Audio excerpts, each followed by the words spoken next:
ఆయన చేసిన ఉపకారములు దేనిని మరొకము. 107వ కీర్తన 19వ వచనం. 107వ కీర్తన 19వ వచనం. కష్టకాలమందు వారు యెహోవాకు మొరపెట్టి ఆపదల నుండి నాగైతే పర్యావరణ మనకు అక్కడక్కడ తొమ్మిది అధ్యాయులు వారి కష్టకాలమందు మొరపెట్టిరి, దేవునికి మొరపెట్టిరి. ఆ కష్టకాలంలో వారు దేవునికి మొరపెట్టినప్పుడు దేవుడు వారి ప్రార్థన. ఇంకొక మాట చదువుకున్నాం, మూలవాక్యాలన్నీ కూడా.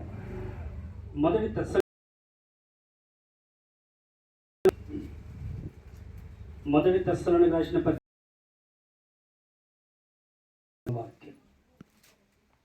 వాక్యం.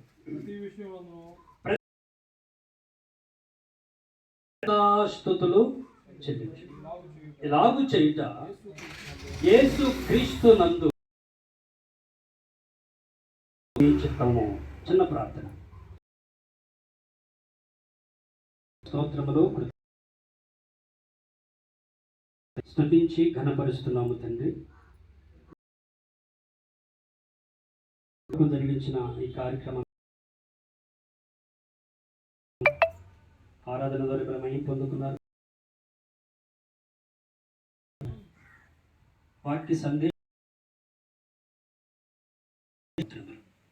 మాకు కాదు, యెహోవా ప్రభావములు మీకు ఆరోపిస్తున్నాం. అత్యల్పుడున్న ప్రభువా, ఇక్కడ ఉన్న సేవకులందరికంటే నేను గొప్పవాడిని కాదు, బహు అల్పుడైన వాడును నన్ను నిలబెట్టారు. నా నోటి మాటలు, హృదయ తలంపు, ధ్యానాలు మీరు పరిశుద్ధపరచండి. ఎత్తబడుతున్న మాటలు ఏది నిష్ప్రయోజనము కాకుండా ప్రతి మాట ప్రయోజనకరంగా చేయండి. వింటున్న ప్రజలకు వినబుద్ధిని కలిగించండి, గ్రహించే మనస్సునివ్వండి. మాట్లాడుతున్న నాకు వాక్శక్తినివ్వండి, సంయోచితమైన జ్ఞానాన్ని ప్రసాదించి మీరు మహిమనండి. యేసు ఆమేన్. ప్రియులారా, మనం చదువుకున్నాం. ఆయన చేసిన ఉపకారములు మనం మౌనంగా ఉండే సమయం కాదు.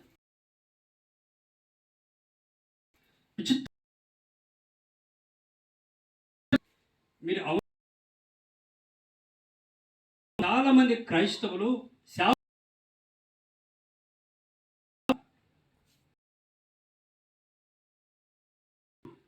దేవుడు చేసిన ఉపకారం అంటున్నామంటాం, ఎటువంటి సందేహమే మేలు మనం మర్చిపోతున్నాం.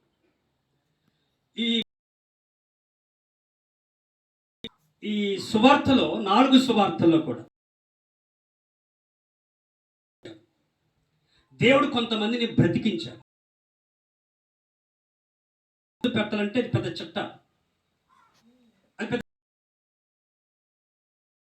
దేశమంతా మనం వినాలంటే చెప్పటానికి ఉండదు. కాబట్టి కొట్టే తెచ్చిన అక్కడక్కడ అద్భుతం. నీవు బాగుపడ్డావు, ఇదిగో నీ పాపాలు క్షమించబడ్డాయి అని వారిని కొంతమందిని హెచ్చరించిన దాకా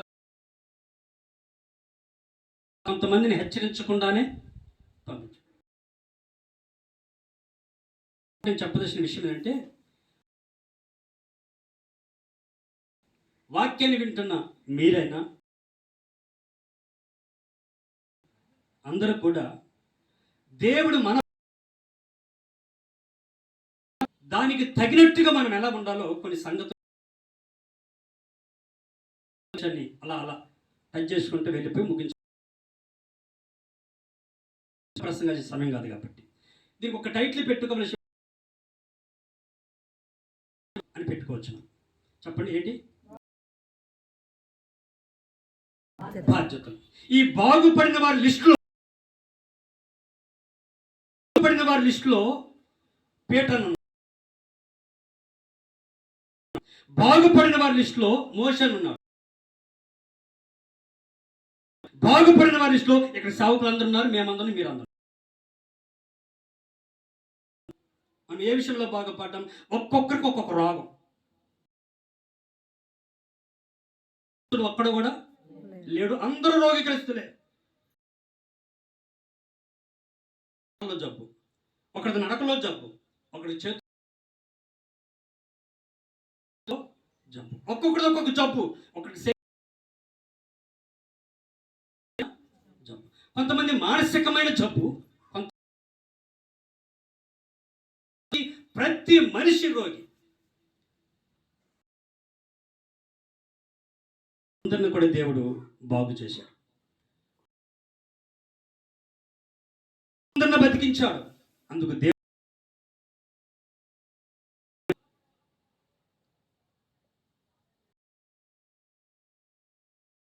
మొత్తానికి మనం అందరం రోగిగ్రస్తులమే. బ్రతికింపబడిన మనము దేవుని చేత మనం మర్చిపోయే వారముగా ఉండకూడదు. దేవునికి కృతజ్ఞత మనసు గల వారమై ఉన్నారు. ఒక్కొక్కరు ఒక్కొక్క గుర్తు చేసుకుంటారు, కాస్త కోటం పెడతారు, కొంత 100 రూపాయలు కానుక పెట్టి చేతులు దులిపేసుకుంటారు కొంతమంది అన్నట్టుగా. దేవుడు ఇటువంటి భక్తిని తర్వాత ఎలా ఉంటే ప్రభు మెచ్చుకుంటాడో, ఆయుష్ను పొడిగించి నిత్య నీవు బంధుకు చేరేంత వరకు ప్రభు ఎలా కాపాడుతాడో మొట్టమొదటి మాట చూడండి. బైబిల్లో లూకా సువార్త ప్రభు చెప్పిన మాటలు మనం ఇప్పుడు ధ్యానించేద్దాం. లూకా 17-18 చదవాలి, చదవండి ఒకసారి.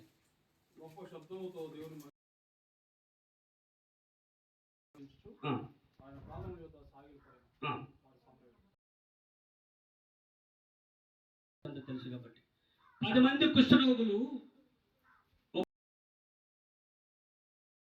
యేసు ప్రభు వెళ్ళాడు.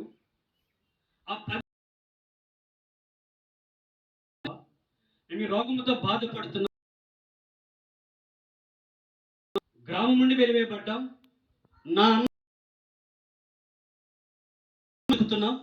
మాకు తిండి తెప్పలేదు, రోగం మాకు ముదిరిపోయింది, ఏమి చేయాలో అర్థం కాదు, ప్రభు మమ్మల్ని కనికరించి మా రోగాన్ని బాగు చేయండి అని 10 మంది మొరపెట్టారు. ప్రభు అన్నాడు, మీరు వెళ్ళండి, మీరు వెళ్ళి మీ కనబరుచుకోమని చెప్పాడు. వారు చెప్పాలి 10 మంది, కానీ ఆ 10 మందిలో ఒక్కడు మాత్రమే ఈ రోగాన్ని బాగు చేసిన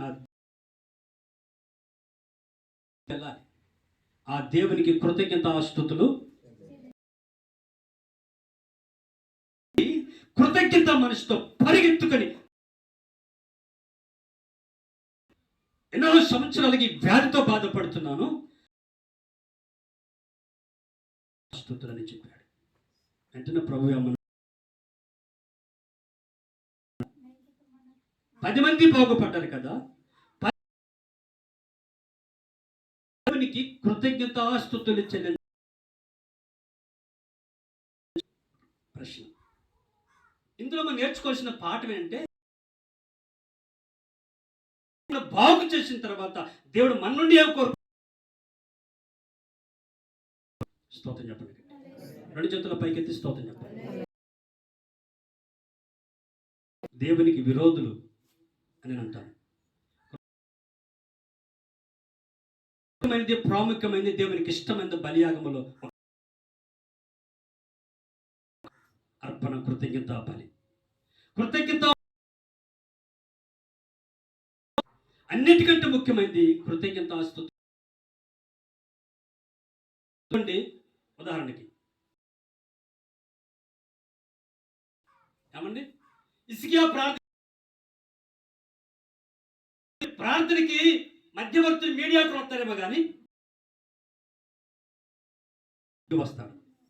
స్తోత్రం చెప్పండి గట్టిగా, అర్థమైంది. దేవుడు ఆసీనుడై ఉంటాడు. దేవుడికి కృతజ్ఞతాస్తుతులు చెల్లిస్తాడో సింహాసనం మీద కూర్చోడంటే దేవుడు స్తుతించేవాడి దగ్గర. అంటే దేవునికి ఏది ఇష్టమో దేవుడు మనల్ని దేని ఎక్కువ కోరుకుంటున్నాడు? కృతజ్ఞత కలుగునుగా. ఈ కృతజ్ఞత మనసు నా ప్రభు ఆశీర్వదించునుగా. నేను విస్తరించును, నాకు 2 నిమిషాల టైం ఉంది. రెండో మాట 8వ అధ్యాయం 3-4 వాక్యాలు. అందుకు ఆయన పుట్టి నాకు ఇష్టమని చెప్పగా శుద్ధి ఆయను. తర్వాత ప్రభు ఏమన్నాడు? ఏమీ చెప్పవద్దు సుమి, సాక్షార్థమై నీ మోషే నియమించిన చాలు. బాగుపడిన తర్వాత బలాదురిగా తిరగకుండా మొట్టమొదటిగా ఫస్ట్ ఆఫ్ ఆల్ నీ దేహమును రోగం ఉందా లేదని తేల్చి చెప్పాలంటే యాజకుడు అని తేల్చి ఆ ప్రజలకి కూడా రోగ నిర్ధారణ చేసి వీడికి రోగం లేదు తగ్గిందని యాజకుడు చెప్పి,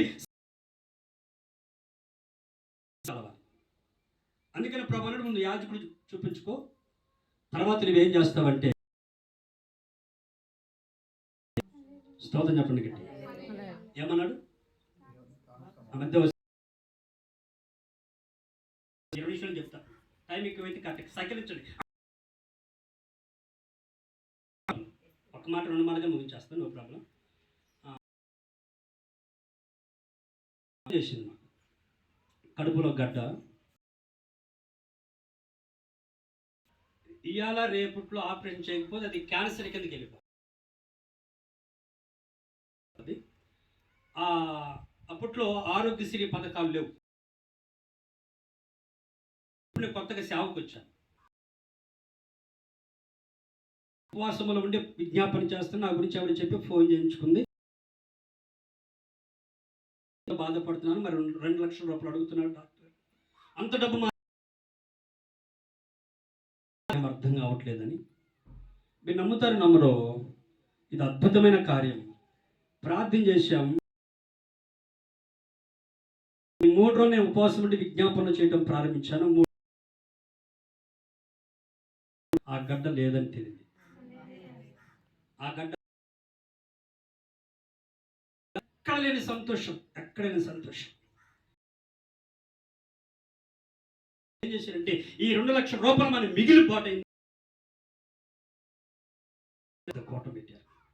ఎంత కోటం పెట్టారంటే ఊరు మొత్తం అయ్యారికి బట్టలు పెడిచి మొరపెట్టిన అయ్యారికి ఏమీ లేదు. మొత్తానికి ఊరు మొత్తం ఆట పరుగు మొత్తానికి బట్టలు పెట్టినాం. అందరికి కానుక పెట్టిందండి. అనుకున్నాను హాస్పిటల్కి అయ్యే బిల్లు 2 లక్షల రూపాయలు, కనీసం ఇంత కట్టబెట్టింది అక్క అనుకున్నాను. వినాలి మీరు. మొత్తం తెరిచి చూసామండి. అమ్మగారిని కూర్చొని లెక్క పెట్టుకోవాలి చచ్చేవి. వాటిని కట్ట మాత్రం ఎంత ఉంది? మొత్తం లెక్క పెడితే 250 రూపాయలు. కట్ట ఎంత అంటే ప్రభు ఎన్ని వేల రూపాయలు ఖర్చు పెట్టిందో, బట్టలకి ఎన్ని. నేను మనుషులకు మనస్తత్వాలు చెప్తున్నాను, మనుషులకు స్వభావం కాదు. మా సంఘస్థుల విశ్వాసులు బాగా తెలుసు. నన్ను ఎరిగిన డబ్బు వ్యామోహం కలిగిన కాదు, మా బాగా తెలుసు. ఇచ్చే స్వభావం ఎవరికి పెడతాడు? ప్రార్థన ద్వారా దేవుడు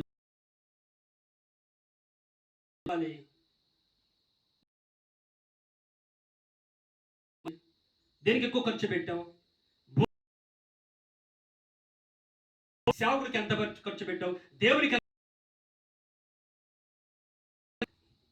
దేవుడు మన నుండి కోరుతున్నాడు కృతజ్ఞత. చెప్ప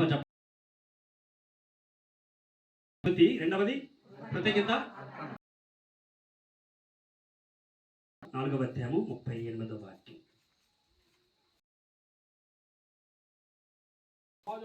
లేచి జలంతో పడి ఉండేది కనుక ఆ విషయమై ఆయన యొద్ద మనవి చేసుకుంది. ఆయన ఆమె సంతలో నిలవబడి జ్వరము గద్దెంపగా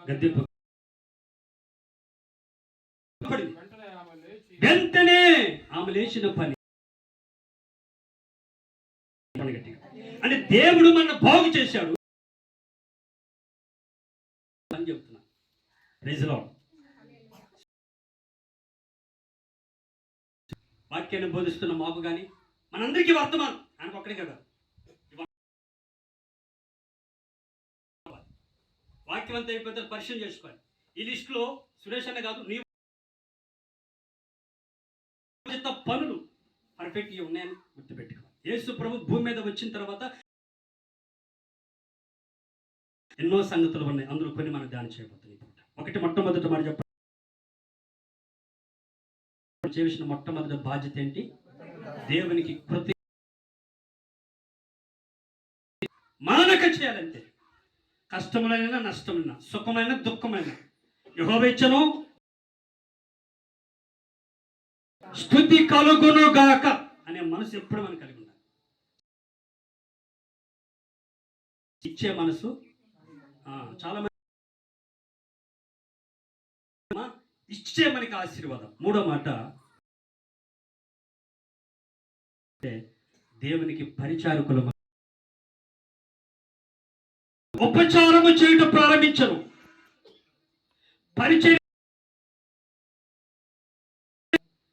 పరిచారకుల పేర్లు జీవ గ్రంథంలో ఉన్నాయని బైబిల్ సెలవు. దేవునికి పరిచర్య చేసేవారముగా ఉండాలి, ఉండాలి. స్తోత్రము కలుగును. పాటల పాడటము ఒక పరిచర్య, ప్రార్థన చేయటము,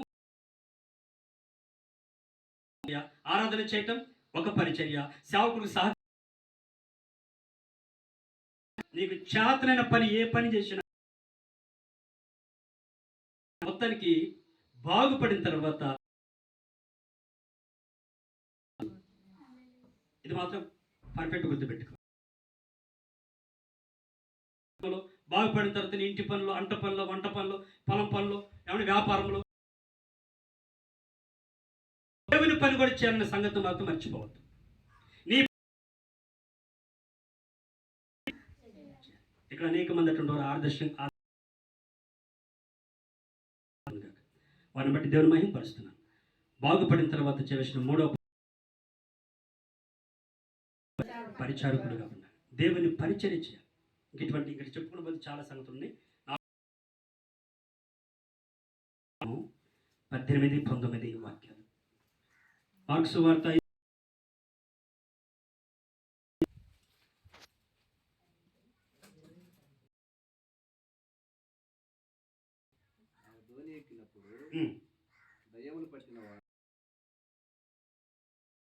బాగుపడిన తర్వాత ప్రభు దగ్గరకు వచ్చి అంటున్నాడు, చనిపోయే స్థితిలో ఉన్నా నన్ను నేను నీతోనే ఉంటాను, నేను ఎక్కడికి బాను. ఇప్పుడు ప్రభు ఏమన్నాడంటే,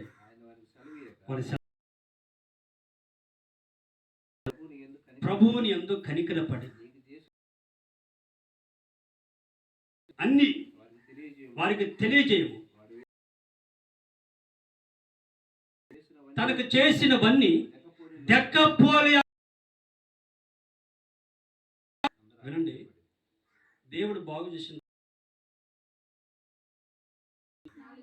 4వ పని అనేక మందికి సాక్ష్యం ఇవ్వాలి. ఇంటి వారికి సాక్ష్యం చెప్పాలి.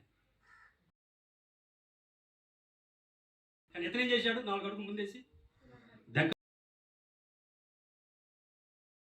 యేసు తన జీవితంలో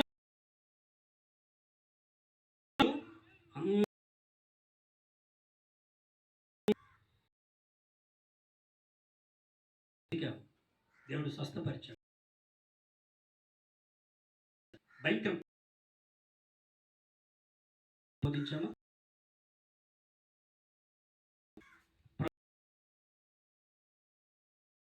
ఒక్కరికన్నా వెళ్ళి ఇది పెద్ద న్యాయం ఎంచుతాడు దేవుడు. అంటే బాల్సిన అనేక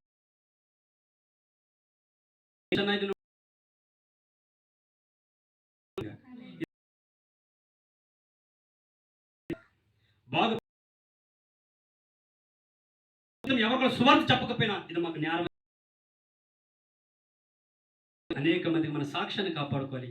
అనేక మందిని ప్రభు గురించి సాక్ష్యం చెప్పాలి. ఇది మన బాధ్యత. స్తోత్రం చెప్పండి. ఎంతకాలం సాక్ష్యాన్ని కాపాడుకోవాలి. ఒక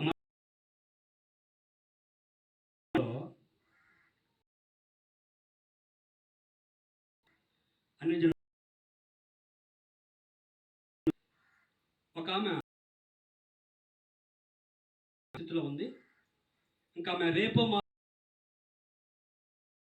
ఉంటుంది.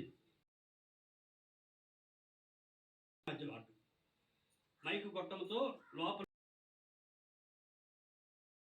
లోపలే ఎవరు కంపు తలుపు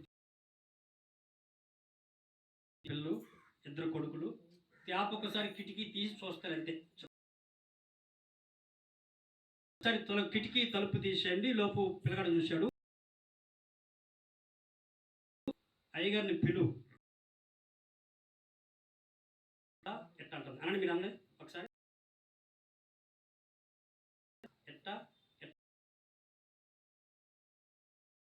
అంటే అయ్యగారిని పిలిచి ప్రాంజత వచ్చాడు. అయ్యగారు మా అమ్మ వాటానికి తీర్మానం చేసుకుంది. ఇంకా ఆఖరి కోరిక మా అమ్మ కోరిక తీర్చి మేము లోపలకు పాలెము సంఘస్థులు ఆపుతున్నారు. అయినా కానీ నువ్వు తలుపు తీశారండి. గబ్బిచ్చి వాసన వస్తుంది. అయినా వాసన భరిస్తూనే అప్పగిస్తున్నాను అన్నంతే. బాగు చేయలే.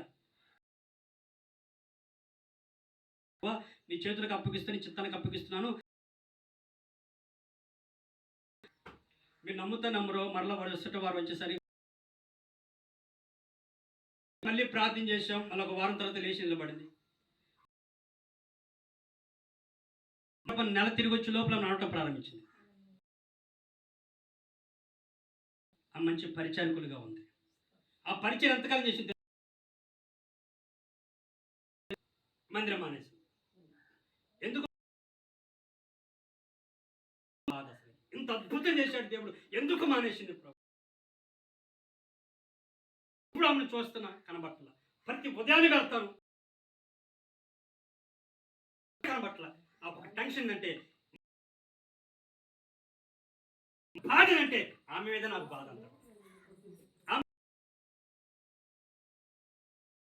ఒకసారి ఎదురు పడింది. ఆరా చూసుకున్న విచిత్రం ఏంటంటే కోళ్ళు కొన్నాను.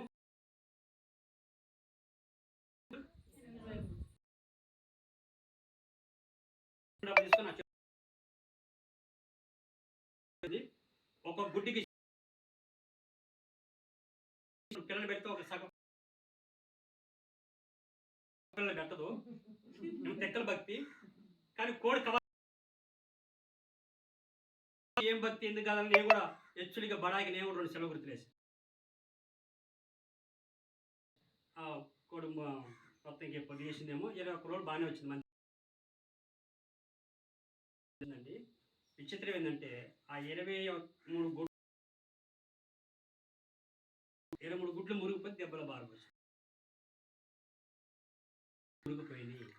నేను ప్రార్థన మందిరాన్ని బాగుంది. గుడ్లు మురిగిపోయిన ఇక గడ్డి ముగ్గు ఎత్తుకొని ఎదురుపడింది. నేను కైగాని అంటుంది. దీంతో 10 గిట్టబాటు నాకే ఏమన్నా కానీ నీ దగ్గర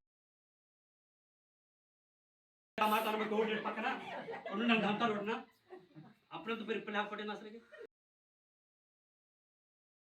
ఇంత పెద్ద మాట అన్న మాకు అమ్మని దాన్ని మాట ఇది 2 అర్థాలకు వచ్చింది. అప్పుడంత పెరిపి ఎప్పుడు మరి మా ఆ మాట అన్న మాకమ్మ ఇప్పుడు కవరంతా పోయినట్టు ఏమైతే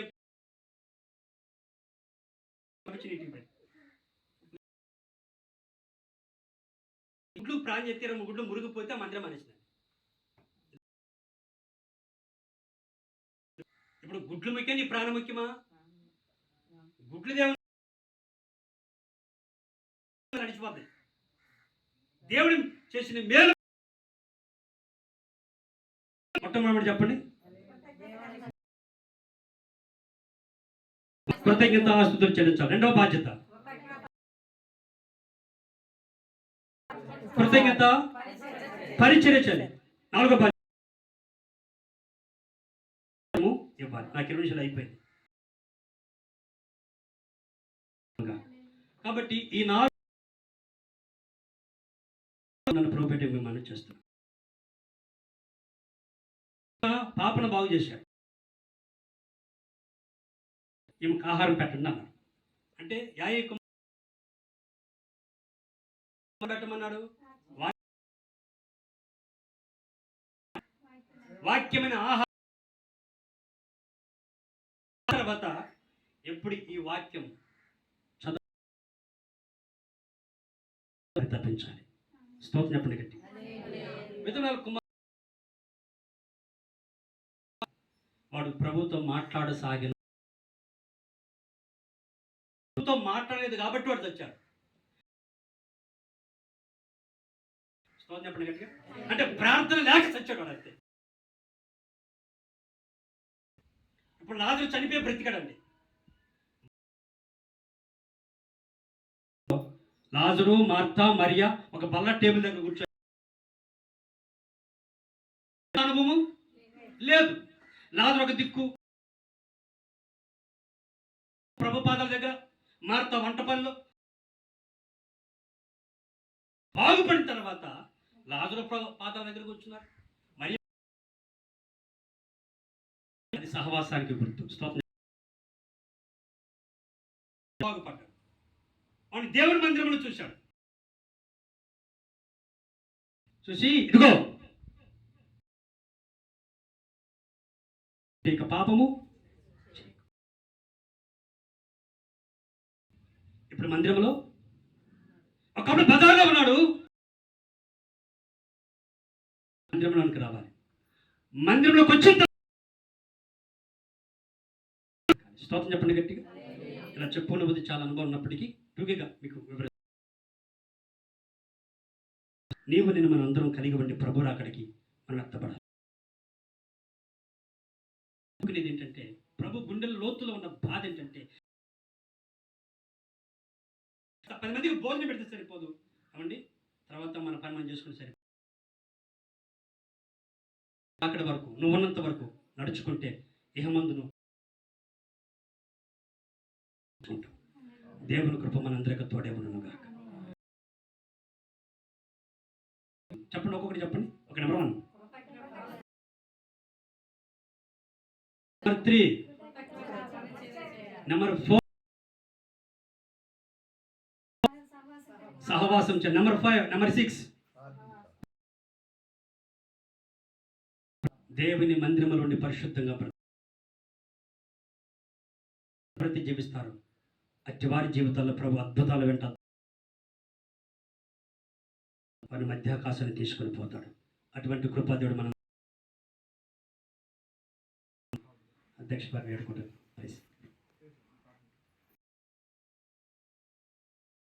మిక్కిలి కనికరమ కలిగిన మా ప్రియ పరలోకపు తండ్రి,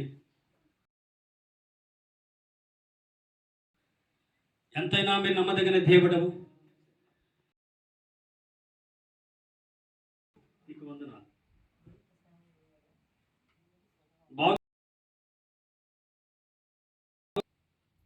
ఏమై ఉన్నవో ఒక 7 సంగతులు చేసుకొని గుర్తు చేసుకొని హెచ్చరికలు చేశావు. ఏ రీతిగా ఉండమని వారిని గద్దించావో, ఎలా ఉండాలో ఒక ఈ తరములో మేము ఎట్లా బ్రతకాలో కొనసాగాలి. బాగు చేసిన సురేష్ అన్న కూడా 7 అనుభవాలతో తన కాలాన్ని కొనసాగించడానికి సహాయం చేయండి. మమ్మల్ని ప్రేమతో ఆహ్వానించి నాకు ఈ మంచి అవకాశం కల్పించిన విజయమ్మ గారిని బట్టి స్తోత్రములు. కుమారుని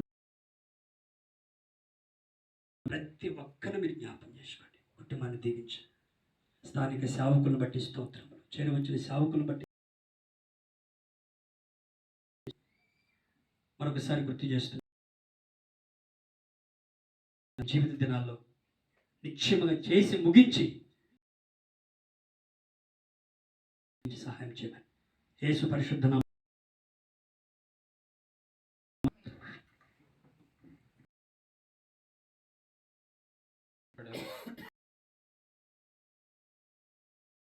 దేవునికి మహిమ కలుగ సాగి లావండి.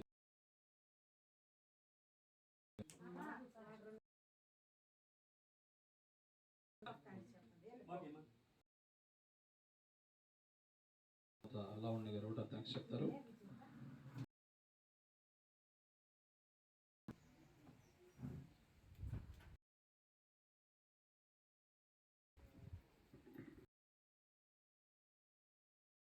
గురించి ప్రత్యేకంగా ప్రార్థించిన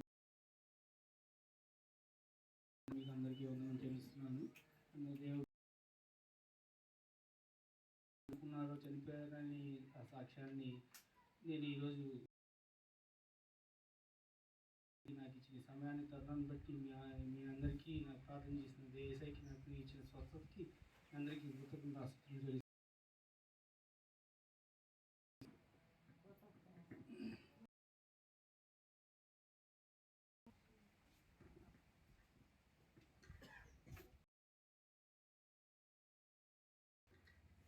ప్రభు నమ్మకు స్తోత్రాలు.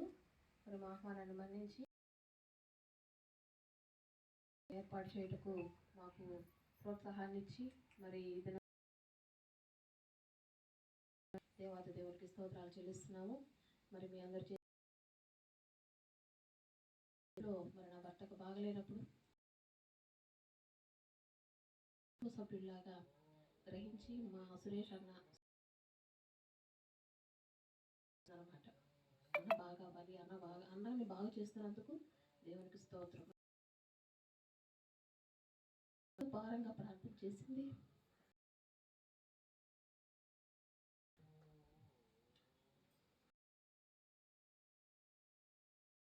మరి నా భర్తలు 20 దేవుడు ఎంతగానో కాపాడి మరి ఈ మాసంలో జూన్ మాసం 10 రోజుల పాటు జ్వరం విపరీతంగా బాడీలో యూరిన్ ఇన్ఫెక్షన్, మళ్ళీ క్రియేటిన్ లెవెల్స్ పెరగడం, అన్ని టెస్టులు కూడా తీసుకెళ్ళి మొత్తం